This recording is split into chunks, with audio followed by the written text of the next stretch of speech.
আসসালাম, কেমন আছে আপনারা? তো আমি এসে দেখো গ্রামে আসার পর গরুর কী অবস্থা, ঠিক আছে। গরুর কালকে পর্যন্ত একটু ভরা ছিল, সকালবেলা মানে কেবলটাকে ছাড়া হলো, এই জন্য বেশি অতটা মানে খাবার দেওয়া হয়নি। তা ওখানে খাবার দেওয়া হয়েছে ঘাস, আবার কাইটে দেওয়া লাগবে, ঠিক আছে। তো এটা হলো গরুর অবস্থা।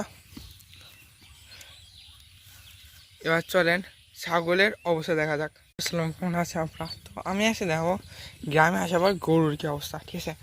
গরুর কালকে পর্যন্ত একটু ভরা ছিল, সকালবেলা মানে কেবলটাকে ছাড়া হলো, এই জন্য বেশি অতটা মানে খাবার দেওয়া হয়নি।